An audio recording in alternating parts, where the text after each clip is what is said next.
The making of a Prime Minister. मुश्किलों का अंबार है, वही तो मेरे हौसलों की मीनार है। हिंदुस्तान में दो प्रधान दो निशान नहीं चलेंगे। अगर इतनी ताकत ये पाकिस्तान के खिलाफ लगा दे तो आतंकवाद आजाद हो गया। हम चुनौतियों से टकरा रहे हैं। सर्जिकल स्ट्राइक और एयर स्ट्राइक करके नए भारत के सामर्थ्य का संदेश भी दे दिया है। तुम उठो, तिरंगा लहरा दो। जननायक नरेंद्र मोदी के 20 वर्ष पुराने भाषणों पर आधारित एक बेहद लोकप्रिय कार्यक्रम। क्या कहते हैं नरेंद्र मोदी?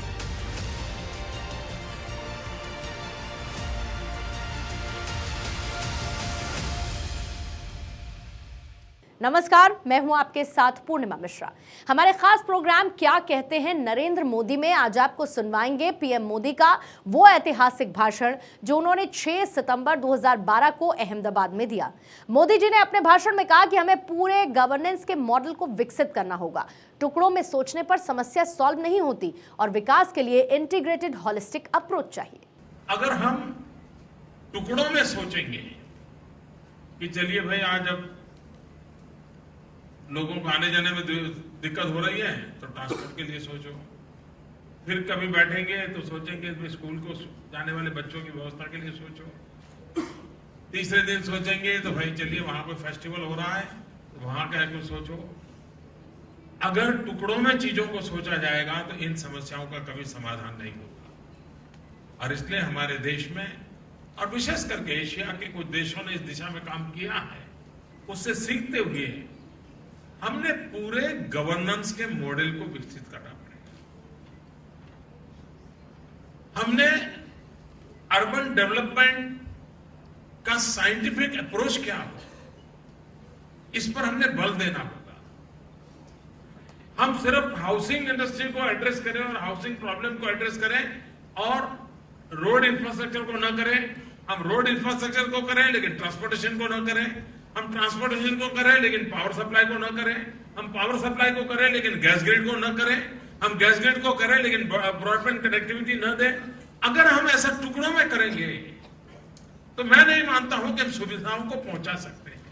और इसलिए एक इंटीग्रेटेड होलिस्टिक अप्रोच, और उसके लिए सबसे पहली जो मैं आवश्यकता हमारे देश में मैं ऐसा करता हूं कि जिस प्रकार से आईआईएम के अंदर भिन्न भिन्न प्रकार के कोर्सेज चलते हैं, एमबीए के भिन्न भिन्न प्रकार के कोर्सेज चलते हैं, ये समय की मांग है कि हमारे देश में जितना हो सके उतना जल्दी अर्बन मैनेजमेंट, अर्बन इनिशिएटिव्स को लेकर के यूनिवर्सिटीज में ह्यूमन रिसोर्स डेवलपमेंट पर विशेष ध्यान दिया जाए। एक्सपर्ट टैलेंट हमको तैयार करनी होगी जो इन बढ़ते हुए, क्योंकि गुजरात एक स्टेट है जहां मेरा आज 42% अर्बन पॉपुलेशन और 50% population dependent to the urban area है। अगर ये मेरी स्थिति है तो मेरे लिए आवश्यक बन जाता है आज इस प्रकार का साइंटिफिक नॉलेज रखने वाले ह्यूमन रिसोर्स भी उपलब्ध नहीं है। अगर कहीं कोई विदेश पढ़ करके आया तो ऐसे 2-4 लोग मिल जाएंगे कि जिनका इसी विषय पर मास्टरी की है। आवश्यकता यह है कि हमारे देश की गिवन सिचुएशन के संदर्भ में, एशियन कंट्रीज की गिवन सिचुएशन के संदर्भ में हम किस प्रकार का अर्बन मैनेजमेंट खड़ा कर सकते हैं। और जब अर्बन मैनेजमेंट का पूरा सोचते हैं तब जाकर के उस पर ट्रांसपोर्टेशन मुद्दा आता है। अब जैसे गुजरात जैसा प्रदेश है, बीआरटीए में हम सफल हुए और कभी कभी मुझे लगता है कि हम बीआरटीए में सफल सिर्फ होते तो दुनिया का ध्यान नहीं जाता। हमारा दुर्भाग्य है कि हम कितना ही पसीना बहाएं, कितना ही अच्छा करें, लेकिन शुरू में किसी का उस पर ध्यान नहीं जाता है। जब दिल्ली में बीआरटी फेल हुआ तब गुजरात पे ध्यान गया। अगर दिल्ली फेल न गया होता तो हमारे सक्सेस की तरफ किसी की नजर नहीं जाती। हमारे यहां ज्योतिग्राम योजना 24 घंटे 3 फेज अनइंटरप्टेड पावर गुजरात के अंदर पिछले 5-6 साल से हम सप्लाई कर रहे हैं, सक्सेसफुली कर रहे हैं। लेकिन देश का कभी ध्यान नहीं गया। लेकिन अभी थोड़े दिन पहले जब पूरा हिंदुस्तान अंधेरे में फंस गया, 19 राज्य अंधेरे में फंस गए, तब लोगों को गुजरात का उजाला दिखाई दिया और वॉशिंगटन पोस्ट तक सबको लिखना पड़ा कि गुजरात है जहां एनर्जी की दिशा में ये सेल्फ सफिशिएंट है। तो ये दिल्ली में बीआरटीएस फेल गया, तब जाकर के गुजरात के अहमदाबाद के बीआरटीएस प्रोजेक्ट की सफलता की तरफ दुनिया का ध्यान गया। मित्रों, ये बीआरटीएस की बात हो, कोई भी हो, एक बार लिख के रखिए, जब भी दिल्ली विफल जाएगा, गुजरात सक्सेस करके दिखाएगा। Whenever Delhi fails, Gujarat succeeds.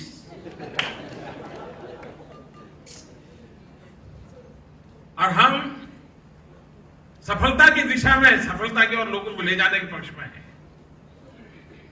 अब हम बीआरटीएस पर रुकने के मूड में नहीं है, हम और ट्रांसपोर्टेशन सिस्टम की ओर आगे बढ़ना चाहते हैं।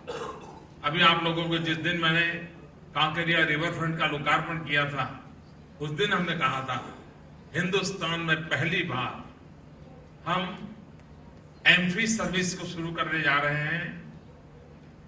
साबरमती रिवर फ्रंट के अंदर जो कि नर्मदा का पानी बहा है, अब उसमें हम उस ट्रांसपोर्टेशन को मोड को ला रहे हैं कि जिसमें बस पानी में चलेगी और जहां पानी पूरा हो जाएगा फिर वो जमीन पर दौड़ने लगेगी। हमने नई नई व्यवस्थाओं का उपयोग करना होगा। अब गुजरात के पास 1600 किलोमीटर कोस्टलाइन है,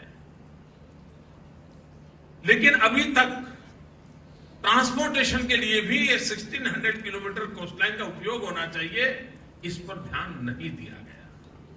हम आने वाले दिनों में, और हम बीते हुए कल के गाने गाकर के दिन पसार करने वाले लोग नहीं है, रोज नए सपने देखते हैं और सपनों को साकार करने के लिए जी जान से जुटते रहते हैं। 1600 kilometre coastline with in state हमारा पूरा ट्रांसपोर्टेशन मोड क्यों न बने? सारा हमारा जो बर्डन आज है उसको कितना % हम रिड्यूस कर सकते हैं? आज जो हमारे नेशनल हाईवेज हैं, मुझे अगर मुंबई से कोई लगेज आता है और मुंद्रा तक ले जाना है या मुझे कच्छ मांडवी तक ले जाना है, अगर वही लगेज को मैं समुद्री तट से ले आता हूं तो मैं पूरा ट्रांसपोर्टेशन का कितना प्रेशर कम कर देता हूं और सेफ्टी और सस्ता भी कर देता हूं, एनर्जी सेविंग का भी काम कर सकता हूं, एनर्जी सेविंग का भी काम कर सकता हूं। और इसलिए हम 1600 किलोमीटर कोस्टलाइन पर अभी इंफ्रास्ट्रक्चर खड़ा कर रहे हैं।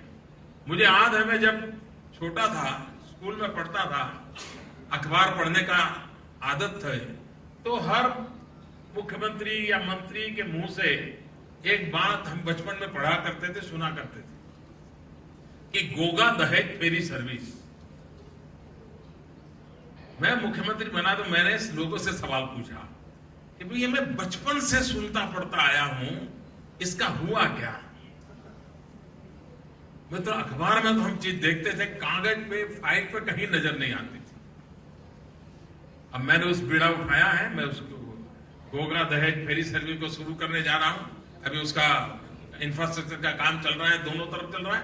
अब ये एक नया ट्रांसपोर्टेशन का मोड होगा। 100 से अधिक व्हीकल उसके अंदर आ जाएंगे, 1000 से अधिक पैसेंजर आ जाएंगे। कितनी एनर्जी सेविंग होगा, कितना समय का बचाव होगा और कितना एग्जिस्टिंग ट्रांसपोर्टेशन सिस्टम के प्रेशर को वो कम करेगा। यानी हम उस दिशा में जा रहे हैं। मित्रों, मेरे गुजरात के लाइफलाइन है नर्मदा, लेकिन सिर्फ पानी बहता रहे तो वो लाइफलाइन रहेगी ऐसा मैं नहीं मानता। मैंने कुछ लोगों को अभ्यास करने में लगाया है कि गुजरात के हार्ट में से निकलने वाली 500 किलोमीटर का कैनाल है, मेन कैनाल, क्या उसके अंदर हम ट्रांसपोर्टेशन की व्यवस्थाओं को विकसित कर सकते हैं? लोगों को फंड भी मिल जाएगा, प्रेशर भी कम होगा और कम से कम लगेज तो ले जा सकते हैं। छोटे से पानी से 1 फुट ऊंचे ऐसे पुल पर तो कहीं पर भी ब्रिज आता होगा, नाले के नीचे से निकलना होगा, तो भी वो 500 किलोमीटर लॉन्ग, यानी जो काम करने के लिए अरबों खरबों रुपए 500 किलोमीटर रोड बनाने के लिए लग जाएगा, वो आज वाटरवे ट्रांसपोर्ट सिस्टम से हो सकता है क्या? हम इसको कैसे आगे बढ़ाएं? मेट्रो ट्रेन अहमदाबाद में, सूरत में, बड़ौदा में मेट्रो ट्रेन की दिशा में आगे बढ़ रहे हैं। लेकिन अगर सूरत का मेट्रो ट्रेन का मॉडल एक होगा, बड़ौदा का मेट्रो ट्रेन का एक होगा, अहमदाबाद का मेट्रो ट्रेन का एक मॉडल होगा, तो ये बिखरी हुई अवस्था हमें मंजूर नहीं है। और इसलिए हिंदुस्तान में Gujarat will be the first state जो हम आने वाले दिनों में multi mode affordable transport authority का निर्माण करने वाले हैं। एक अम्ब्रेला के नीचे गुजरात के सभी शहरों में इंटर सिटी के लिए, इवन जो हमारे नए स्पेशल इन्वेस्टमेंट रीजन बन रहे हैं वहां पर ये मल्टी मोड एफोर्डेबल, इस काम को करने के लिए एक सेपरेट ट्रांसपोर्ट अथॉरिटी बनाएंगे और शॉर्ट फॉर्म होगा उसका MATA, माता। और माता शब्द आते ही मिलता है सुविधा ही सुविधा मिलती है जहां माता शब्द होता है। तो ये माता शब्द के साथ multi mode affordable transport authority का निर्माण गुजरात के अंदर किया जाएगा और जितने भी प्रकार के आवागमन के संसाधनों की व्यवस्थाएं हैं, आज एग्जिस्टिंग हैं, नई आने की संभावनाएं हैं, एक होलिस्टिक और एक दूसरे के साथ कॉन्ट्राडिक्टरी ना हो, एक दूसरे के साथ नए कॉन्ट्रास्ट पैदा कर ऐसे ना हो, एक दूसरे को पूरक हो और व्यवस्था ऐसी कॉमन हो ताकि काफी खर्च नीचे लाया जा सकता है। अगर सूरत का एक मोड है, अहमदाबाद का दूसरा मोड है, तो दोनों का सप्लाई करने वाली टीमें अलग बन जाएगी, खर्च ज्यादा हो जाएगा।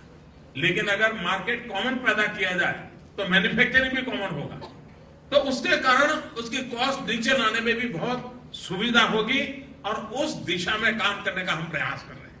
मित्रों, जो लोग गुजरात की विकास यात्रा को देखते हैं, मैं जानता हूं स्वस्थता पूर्वक बारीकियों से चीजों का एनालिसिस करने का स्वभाव समाज में कम होता जा रहा है। अध्ययन करके चीजों का मूल्यांकन करने की आदत कम होती जा रही है और इसलिए बहुत से अच्छे इनिशिएटिव होते हैं जिस पर किसी का ध्यान जाता नहीं। क्या कारण होगा कि BRTA का नाम, उस मार्ग का नाम हमने जनमार्ग रखा हो? क्या कारण है कि हजारों करोड़ रुपयों की ये गोल्डन वैल्यू की जमीन हमने इस प्रकार से इस काम के लिए लगा दी होगी? वरना ये इसकी कीमत जाए तो हजारों करोड़ रुपए की कीमत की जमीन है जिस पर आज BRTA दौड़ रही है। लेकिन अगर स्टडी करके इतने अरबों खरबों रुपए खपाना, कुछ लोग कहते हैं कि इतने बढ़िया, मेरी आलोचना क्या हुई है? मेरी आलोचना ये हुई है कि इतना बढ़िया बस स्टेशन की क्या जरूरत थी। मुझे कभी कभी ये गरीब सोच वाले लोग होते हैं, उन पर बड़ी दया आती है।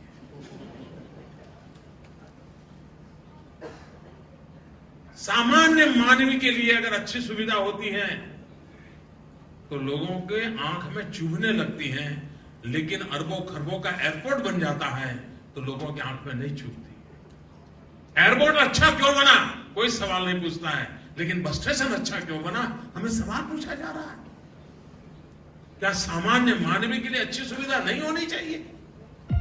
The making of a prime minister. मुश्किलों का अंबार है, वही तो मेरे हौसलों की मीनार है। हिंदुस्तान में दो प्रधान, दो निशान नहीं चलेंगे। अगर इतनी ताकत ये पाकिस्तान के खिलाफ लगा दे तो आतंकवाद आसान हो गया। हम चुनौतियों से टकरा रहे हैं। सर्जिकल स्ट्राइक और एयर स्ट्राइक करके नए भारत के सामर्थ्य का संदेश भी दे दिया है। तुम उठो, तिरंगा लहरा दो। जननायक नरेंद्र मोदी के 20 वर्ष पुराने भाषणों पर आधारित एक बेहद लोकप्रिय कार्यक्रम क्या कहते हैं नरेंद्र मोदी